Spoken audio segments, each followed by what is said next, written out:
This should end up being a pretty short lesson. What I'm talking about here is a very, very common question on the IB exam. They're going to ask you to solve a system of equations using matrices. And so remember what a system of equation is. A system of equation is when you have something like 3x minus 5y equals 7, and, let's say 2x plus y equals 13. Remember, you used to solve these using elimination or substitution, which is still great. It's still a fantastic way to do these. But they want you to know that you can do it using matrices also. So the way this works, in case you've never seen this before, if you forgot it, the idea is that there's a way that we can write these things that lets us see it better as a matrix. Right? And often, the way that you write these that helps is to sort of, write them in the right order on top of one another. So if I were to write this one underneath instead, 2x plus y equals 13, the idea is, assuming that you have all your variables in the right order, so x, y equals number, x, y equals number, so assuming they're all like standard form, you can take all of the coefficients of these x's and y's and put them together into a matrix. 3, -5, -2, 1, times the matrix of the variables x, y, and this will be equal to the answers, to the, the things on the other side, the 7 and the 13. Right? And on the surface, they may look like magic. You're like, oh, wow, well, of course we could put boxes around stuff and move things. But it actually makes sense. Like, think about how matrix multiplication works. You're going to multiply a row times a column. 3 times x, -5 times y.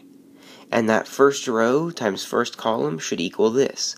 In other words, 3x plus -5y equals 7. Right? Similarly here, the second row times the column, -2x y plus y equals 13. What I want you to understand is this matrix equation means the exact same thing as this system of equations that I started with. And so now I can solve this system of equations by finding the inverse of this matrix and applying it over to the other side, just like we did in the previous video. In fact, in the very last example that I did in the previous one sort of gave a specific example where it looked just like this.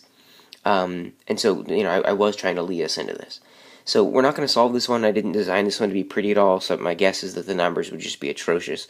I've got an example set up for us that we'll look at that's pretty nice. So I want us to solve this system of equations by writing and solving a matrix equation. So I want you guys to pause the video and first just write down the matrix equation. What will the matrix equation be that this system gives us? Okay. So hopefully you see that it's 2, -3, 3, -5 times x, y as a column matrix equals a column of the answers, 5, 6. Okay? So if you're going to solve this thing, what's the next thing that you need to do?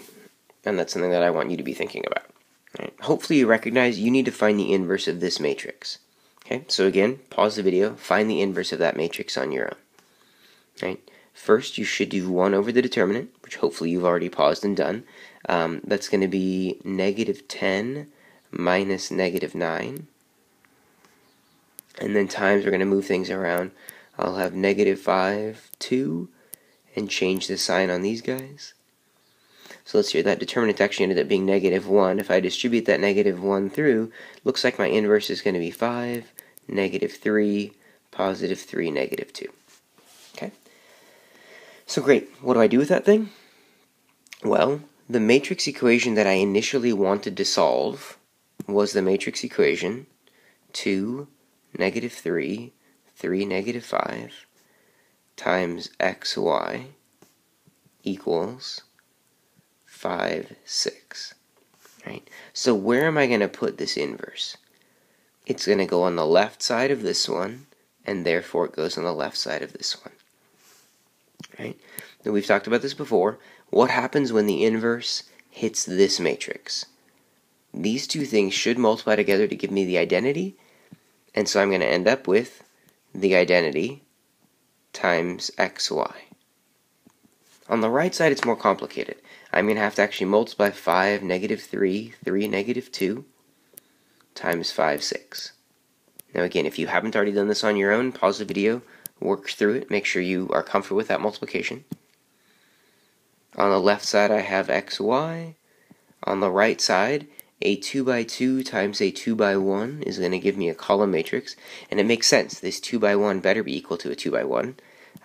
So when I do this multiplication, this row times this column, 5 times 5 is 25 plus negative 18. So let's see here, that's 7. And then for the other one, I've got 3, negative 2, and 5, 6. So that's going to be 15 plus a negative 12. And so I end up with 3 for that one. So my answers seem to be 7, oops, not x, seem to be 7 and 3. Right? So I got 7 and 3 as my answers here. If you wanted to, you could take a second. If I go back up and if I go back up and take a look at my original problem, if I were to put in 7 and 3 here, 7 and 3 here, indeed they do work out. So that's the end of that video. We're going to be looking at some 3-variable equations, which you guys may remember being terrible before. We're going to do those with the calculator. So in the next video, we'll be looking at how we do some of this stuff using the calculator. So I'll see you there.